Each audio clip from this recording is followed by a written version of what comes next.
पीलिया रोग के कारण रोगी को बुखार होना, भूख न लगना, चिकनाई वाले भोजन से अरुचि, जी मिचलाना और कभी कभी उल्टियाँ होना, सिर में दर्द, सिर के दाहिने भाग में दर्द होना, आंख होना, आँखों का रंग पीला पड़ना, पेशाब पीना, अत्यधिक कमजोरी और थका थका सा लगना। यह रोग किससे हो सकता है? यह रोग किसी भी अवस्था के व्यक्ति को हो सकता है। हाँ, रोग की उग्रता रोगी की अवस्था पर जरूर निर्भर करती है। गर्भवती महिला पर इस रोग के लक्षण बहुत ही उग्र होते हैं और उन्हें यह ज़्यादा समय तक कष्ट देते हैं। इसी प्रकार नवजात शिशुओं में भी यह बहुत उग्र होता है तथा जानलेवा भी हो सकता है। बी प्रकार का वायरल हेपेटाइटिस व्यावसायिक खून देने वाले व्यक्तियों से खून प्राप्त और मादक दवाओं का सेवन करने वाले एवं अनजान व्यक्ति से यौन संबंधों द्वारा लोगों को ज्यादा होता है। इस रोग से उपचार रोगी को शीघ्र ही डॉक्टर के पास जाकर परामर्श लेना चाहिए, बिस्तर पर आराम करना चाहिए, घूमना फिरना नहीं चाहिए, लगातार जांच कराते रहना चाहिए। डॉक्टर की सलाह से भोजन में प्रोटीन और कार्बोज वाले पदार्थों का सेवन करना चाहिए। नींबू, संतरे तथा अन्य फलों का रस भी इस रोग में गुणकारी है। चावल, दलिया, खिचड़ी, थूली, उबले आलू, शकरकंदी, चीनी, ग्लूकोज, गुड़, चीकू, पपीता, छाछ, मूली आदि कार्बोहाइड्रेट वाले पदार्थ हैं, इनका सेवन करना चाहिए। वसा युक्त गरिष्ठ भोजन का सेवन इसमें हानिकारक है। के बारे में बताना चाहती हूँ। 100 रोगों की है एक दवाई, घरों की तुम रखो सफाई।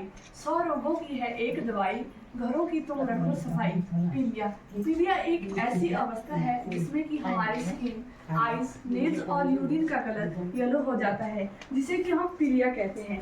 पीलिया हमारी आरबीसीज का जल्दी जब हमारी आरबीसीज जल्दी टूट जाती है या मर जाती है तो बिलीरुबिन की मात्रा बढ़ जाती है। जो हमारा लीवर है वो उसे अच्छे से फिल्ट्रेट नहीं कर पाता है, तो इससे हमें पीलिया होता है। अब हम बात करते हैं जैसे कि हमारा नॉर्मल जो न्यू बॉर्न बेबी होते हैं उनमें भी पीलिया हो जाता है। इसका मुख्य कारण यह हो सकता है क्योंकि जो बेबीज होते हैं वो 37 वीक्स या 8.5 महीने से पहले जो उनका जन्म हो जाता है तब पीलिया हो जाता है, क्योंकि उस टाइम उनका लीवर जो है अच्छे से डेवलप नहीं होता है, तो उससे पीलिया हो जाता है। और इसका दूसरा मुख्य कारण यह भी हो सकता है कि जो बेबी है उसको अपनी माँ का दूध अच्छे से ना मिले तो तब भी पीलिया हो सकता है। अब हम बात करते हैं कि पीलिया के कारण क्या हैं। पीलिया के बहुत से कारण हो सकते हैं, जैसे कि बैक्टीरियल इन्फेक्शन, किसी जीवाणु के संक्रमण हो जाने पर या किसी विषाणु के संक्रमण हो जाने पर या अनीमिया हमारी बॉडी में खून की कमी हो जाने पर, इससे मतलब ये सब हमारे पीलिया के कारण हैं। अब नेक्स्ट बात करते हैं हम कि जो पीलिया है उसके लक्षण क्या है। सबसे पहले तो नॉर्मली हमारी स्किन, नेल्स, आईज और यूरिन का कलर येलो हो जाते हैं और हमें नींद नहीं आती, भूख न लगना और वॉमिटिंग या घबराहट होना, ये सब पीलिया के लक्षण हो सकते हैं। उसके बाद नेक्स्ट हम बात करते हैं कि जो पीलिया है उसमें हमें क्या नहीं करना चाहिए। एक तो हमें मेहनत वाला काम उस टाइम नहीं करना चाहिए, और दूसरा है कि आजकल बहुत सारा फैटी और ऑयली फूड खा रहे हैं, जैसे कि चाउमीन, मोमोज खा रहे हैं, वो हमें नहीं खाने चाहिए। और अल्कोहल का सेवन इसमें बिल्कुल भी नहीं करना चाहिए। और लास्ट में इसका जो डॉक्टर है उनकी परमिशन के बिना हमें कोई भी दवाई नहीं खानी चाहिए। उसके बाद नेक्स्ट हम बात करते हैं कि पीलिया में हमें क्या करना चाहिए। एक तो पीलिया में हमें पेशेंट को फल फ्रूट देने चाहिए, जैसे कि अनार, पपीता आदि ये सब देने चाहिए। और नंबर 2, जो पीलिया में हमें जो जिस पेशेंट को मतलब पीलिया हुआ है उसे सनलाइट में बैठना चाहिए, इससे बहुत आराम मिलता है। और तीसरा है जो पीलिया में है उसमें हमें रसगुल्ले, गन्ने और मूली का सेवन जो है पेशेंट को करवाना चाहिए। इसी के साथ मैं ज़्यादा ना बोलती हुई अपनी वाणी को यहीं पर विराम देती हूँ। आशा करती हूँ कि आपने मेरी बातों को ध्यान से सुना होगा। त्रुटियों के लिए क्षमा चाहती हूँ। धन्यवाद। जय हिंद, जय भारत। आज आप सभी जानते हैं कि हम हेपेटाइटिस डे को सेलिब्रेट करने के लिए यहाँ पे एकत्रित हुए हैं, तो मैं तमन्ना ठाकुर इस अवसर पर जो है अपने कुछ विचार आपके सामने प्रस्तुत करने जा रही हूँ। ठीक है, हेपेटाइटिस, आप सभी के मन में एक क्वेश्चन आ रहा होगा that what is hepatitis. Hepatitis is an inflammation of liver. Inflammation एक स्वेलिंग है, एक ऐसी कंडीशन है जब हमारी जो बॉडी के पार्ट्स हैं वो रेड हो जाते हैं या उनमें आपको पेन होने लगता है, स्वेलिंग उनमें आ जाती है, राइट।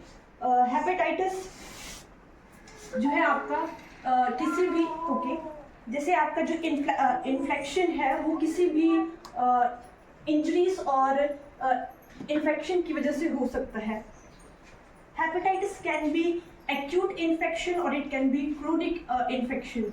एक्यूट इन्फेक्शन वो इन्फेक्शन होता है जो कि शॉर्ट टाइम इन्फेक्शन हम उसको कह सकते हैं, मीन्स वो इन्फेक्शन जो कि आपका 6 महीने से कम दिन के लिए होता है, राइट। एंड क्रोनिक इन्फेक्शन वो इन्फेक्शन है जो कि मोर देन 6 मंथ, 6 महीने से ज़्यादा टाइम के लिए होता है।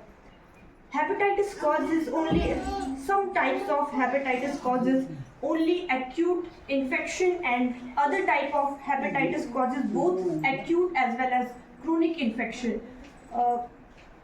What causes hepatitis? ये जो hepatitis है किसका कारण है, किसकी वजह से होता है? तो बहुत सारे hepatitis के types आते हैं, जैसे hepatitis A है, B, C, D एंड ई हमारे पास इसके टाइप है, जिसके होने के लिए डिफरेंट टाइप्स ऑफ कॉजेज है, कारण जिसके हैं। सो वायरल हेपेटाइटिस एक बहुत ही कॉमन टाइप है जिसमें हमारे पास जो है डिफरेंट टाइप्स की डिजीज आती है। सो एल्कोहलिक हेपेटाइटिस, जिसके बारे में हम डिटेल में नेक्स्ट बात करेंगे। एल्कोहलिक हेपेटाइटिस का जो मेन कॉज है वो आपका हैवी एल्कोहल यूज हो सकता है। जैसे कोई व्यक्ति जो है बहुत ज़्यादा एल्कोहल का यूज़ करता है, शराब का सेवन करता है, तो उसकी वजह से उसको एल्कोहलिक हेपेटाइटिस